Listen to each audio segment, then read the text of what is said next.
മൂന്നാം സീറ്റ് എന്ന ലീഗിന്റെ ആവശ്യത്തിൽ ചർച്ചകൾ വഴിമുട്ടിയിട്ടില്ലെന്ന് പി കെ കുഞ്ഞാലിക്കുട്ടി. ചർച്ചകൾ നടക്കുകയാണെന്നും പി കെ കുഞ്ഞാലിക്കുട്ടി അല്പം മുമ്പ് മാധ്യമങ്ങളോട് പറഞ്ഞു. ഇപ്പോൾ ഈ വാർത്തയുടെ കൂടുതൽ വിവരങ്ങളുമായി സ്വാലിഹ് ചേരുന്നുണ്ട്. സ്വാലിഹ്, ലോക്സഭാ തെരഞ്ഞെടുപ്പിൽ ലീഗിന് മൂന്നാം സീറ്റ് ഇല്ല എന്ന വാർത്തകൾ പുറത്തു വരുന്നു. അതിനോടൊപ്പം തന്നെയാണ് പി കെ കുഞ്ഞാലിക്കുട്ടി ഇപ്പോൾ പറഞ്ഞത് ഈ ചർച്ചകൾ തുടരുകയാണ് എന്നുള്ളത്. പക്ഷേ ഇപ്പോൾ പുറത്തു വരുന്ന വാർത്തകൾ അനുസരിച്ച് മൂന്നാം സീറ്റ് എന്ന ആവശ്യം ഇപ്പോൾ തൽക്കാലം ഉപേക്ഷിക്കുകയും രാജ്യസഭാ സീറ്റ് നൽകുകയും ചെയ്യുന്നു എന്നുള്ള തരത്തിലേക്ക് കാര്യങ്ങൾ മാറിയിട്ടുണ്ടോ? എന്താണെന്ന് കുഞ്ഞാലിക്കുട്ടി പറഞ്ഞതെന്ന് വായിച്ചെടുക്കാൻ കഴിയുന്നു. ഒപ്പം തന്നെ UDF ഇക്കാര്യത്തിലെടുത്ത നിലപാടിനെ കുറിച്ചും. സിജു, പി കെ കുഞ്ഞാലിക്കുട്ടിയുടെ വാക്കുകളിൽ നിന്ന് വ്യക്തമാവുന്നത് മുസ്ലിം ലീഗിന് പാർലമെന്റ് സീറ്റ് ഉണ്ടായിരിക്കില്ല, അധിക സീറ്റ് ഉണ്ടായിരിക്കില്ല എന്ന് തന്നെയാണ്. പകരം മുസ്ലിം ലീഗ് മുന്നോട്ട് വെച്ച രാജ്യസഭാ സീറ്റ് എന്ന സമ്മർദ്ദത്തിന് കോൺഗ്രസ് വഴങ്ങുകയാണ്. കോൺഗ്രസിൽ ഇക്കാര്യത്തിൽ ഒരു ധാരണയില്ലാത്തത് കൊണ്ടാണ് നിലവിൽ UDF യോഗം പോലും വൈകുന്ന സാഹചര്യം ഉണ്ടാവുന്നത്. കഴിഞ്ഞ 14-ന് ചർച്ചകൾ വെച്ചത് അടിയന്തരമായി മാറ്റിവെക്കുന്ന സാഹചര്യം ഉണ്ടായിരുന്നു. മുസ്ലിം ലീഗിന്റെ സമ്മർദ്ദത്തിന് ഇപ്പോൾ കോൺഗ്രസ് വഴങ്ങുകയാണ്. പക്ഷേ പാർലമെന്റ് സീറ്റിന് പകരം രാജ്യസഭാ സീറ്റ് എന്ന മുസ്ലിം ലീഗിന്റെ ആവശ്യമായിരിക്കും പരിഗണിക്കുക. മുസ്ലിം ലീഗിനാവട്ടെ ഇക്കാര്യത്തിൽ കൂടുതൽ താല്പര്യം മറ്റൊരു രാജ്യത്തിന് തന്നെയാണ്.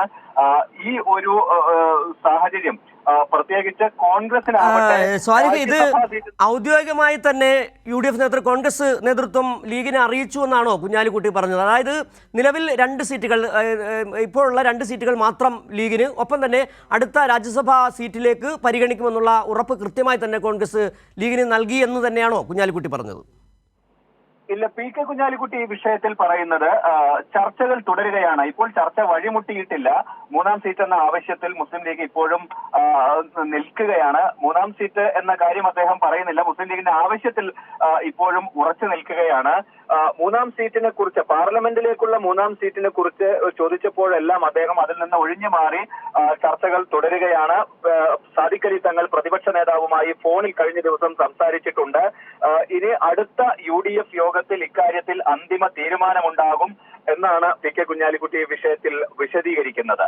ഏതായാലും ലീഗിന്റെ ആ പിടിവാശിക്ക് കോൺഗ്രസിന് കീഴടങ്ങേണ്ടി വരുന്നുണ്ട് എന്ന് തന്നെ പറയാം. കാരണം ലീഗിന് ഉദ്ദേശിച്ചതൊരു മൂന്നാമതൊരു സീറ്റ്, അതിപ്പോൾ ലോക്സഭയിൽ അല്ലെങ്കിൽ രാജ്യസഭയിൽ ഒരു സീറ്റ് കിട്ടുക എന്നുള്ളത് തന്നെയാണ്.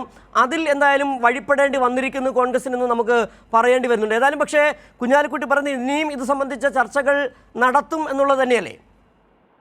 തീർച്ചയായും മുസ്ലിം ലീഗ് ഇക്കാര്യം തുടക്കത്തിൽ തന്നെ വ്യക്തമാക്കിയിട്ടുണ്ടായിരുന്നു. സാധാരണ ചോദിക്കുന്നത് പോലെയല്ല, ഇത്തവണ ഒരു സീറ്റ് വേണമെന്ന ആവശ്യത്തിൽ തന്നെയാണ് നിൽക്കുന്നത്. അങ്ങനെ ഒരു ശാഠ്യം മുസ്ലിം ലീഗിന്റെ ഭാഗത്ത് നിന്ന് ഉണ്ടായിരുന്നു. നമുക്ക് കഴിഞ്ഞ തെരഞ്ഞെടുപ്പുകളെല്ലാം കാണാൻ കഴിഞ്ഞിരുന്നത് മുന്നണിയിലെ കെട്ടുറപ്പും മറ്റും പറഞ്ഞ് മുസ്ലിം ലീഗ് പിന്നോട്ട് പോകുന്നതാണ്. ഇത്തവണ അങ്ങനെ ഒരു അങ്ങനെ ഒരു ചർച്ച മുസ്ലിം ലീഗിന്റെ ഭാഗത്ത് നിന്ന് ഉണ്ടായിട്ടേ ഇല്ല. സീറ്റ് വേണമെന്ന ആവശ്യത്തിൽ മുസ്ലിം ലീഗ് ഉറച്ചു നിൽക്കുകയാണ്. അതുകൊണ്ട് തന്നെ മുസ്ലിം ലീഗിന്റെ ആവശ്യം പരിഗണിക്കാതെ മുന്നോട്ട് പോകാൻ കോൺഗ്രസിന് കഴിയുകയുമില്ല. പ്രത്യേകിച്ച് മലബാറിലെല്ലാം മുസ്ലിം ലീഗിനെ പരിഗണിക്കാതെ മുന്നോട്ട് പോവുക അസാധ്യമാണ്. അതുകൊണ്ട് 2-1 പരിഗണിക്കുമെന്ന് മുസ്ലിം ലീഗിനും ഉറപ്പായിരുന്നു. അതുകൊണ്ട് തന്നെയാണ് മൂന്നാം സീറ്റ് എന്ന കാര്യത്തിൽ കോൺഗ്രസിന് തന്നെ വലിയ താല്പര്യമുള്ള മണ്ഡലങ്ങൾ കണ്ണൂരും വടകരയും, KPCC പ്രസിഡന്റ് മത്സരിക്കുന്ന കണ്ണൂര്, വടകര, അതുപോലെ വയനാട്, രാഹുൽ ഗാന്ധി മത്സരിച്ച വയനാട്, രാഹുൽ ഗാന്ധി ഇല്ലെങ്കിൽ കോൺഗ്രസിന് വലിയ പ്രതീക്ഷ നൽകുന്ന സീറ്റുകളാണ്. ഈ 3 സീറ്റുകളിലാണ് മുസ്ലിം ലീഗ് ആവശ്യം ഉന്നയിച്ചിരുന്നത്. പക്ഷേ ഒരുപക്ഷെ ആദ്യം എനിക്ക് തോന്നുന്നു കോൺഗ്രസ് ഇക്കാര്യത്തിൽ ലീഗിന്റെ ആവശ്യം തടയിടാൻ വേണ്ടി KPCC പ്രസിഡന്റ് സുധാകരൻ തന്നെ ആദ്യം പറഞ്ഞു, നിലവിലെ സിറ്റിംഗ് MP-മാർ തന്നെ മത്സരിക്കുമെന്നുള്ള ഒരു പ്രഖ്യാപനം നടത്തുകയും ചെയ്തിരുന്നു. അത് പിന്നീട് ഒരു ഘട്ടത്തിൽ സുധാകരൻ അതിനെ തിരിച്ചടിയാവുകയും സുധാകരൻ തന്നെ നിലപാട് മാറ്റുകയും ചെയ്തു. ഏതായാലും ഇപ്പോൾ കോൺഗ്രസിന് മൂന്നാം സീറ്റ് നൽകേണ്ട ഒരു സാഹചര്യം സംജാതമായിരിക്കുന്നു ലീഗിന്. തീർച്ചയായും മുസ്ലിം ലീഗിന്റെ ആവശ്യം പരിഗണിക്കാതെ കോൺഗ്രസിന് മുന്നോട്ട് പോകാൻ കഴിയില്ല എന്ന കാര്യം വ്യക്തമായിരിക്കുന്നു. ആ സമ്മർദ്ദത്തിന് കോൺഗ്രസ് വഴങ്ങുകയാണ്. അത് പാർലമെന്റ് സീറ്റ് അല്ല, പകരം രാജ്യസഭാ സീറ്റ് ആയിരിക്കും ലഭിക്കുക എന്നാണ് നമുക്ക് മനസ്സിലാക്കാൻ കഴിയുന്നത്. ലോക്സഭാ സീറ്റ് അല്ല, രാജ്യസഭാ സീറ്റ്, പാർലമെന്റ് സീറ്റ് അല്ല, ലോക്സഭാ സീറ്റ്. അതെ, തീർച്ചയായും രാജ്യസഭയിലേക്കുള്ള സീറ്റ് ആയിരിക്കും പരിഗണിക്കുക. മുസ്ലിം ലീഗ് സമവായ ഫോർമുലയായാണ് ഇതൊരു മുന്നോട്ട് വെച്ചിട്ടുള്ളത്.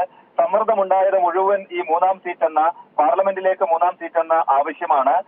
രണ്ടാമത് മുസ്ലിം ലീഗ് വെച്ച ഈ സമവായ ഫോർമുലയിലേക്ക് കോൺഗ്രസ് ഇപ്പോൾ വഴങ്ങുകയാണ്. അക്കാര്യത്തിൽ കോൺഗ്രസിനകത്തൊരു ധാരണയായിട്ടുണ്ട് എന്നാണ് നമുക്ക് ഇന്നത്തെ പി കെ കുഞ്ഞാലിക്കുട്ടിയുടെ വാക്കുകളിൽ നിന്നും വ്യക്തമാവുന്നത്. ശരി, സ്വാലിഹാണ് മലപ്പുറത്തുനിന്ന് വിവരങ്ങൾ നൽകിയത്.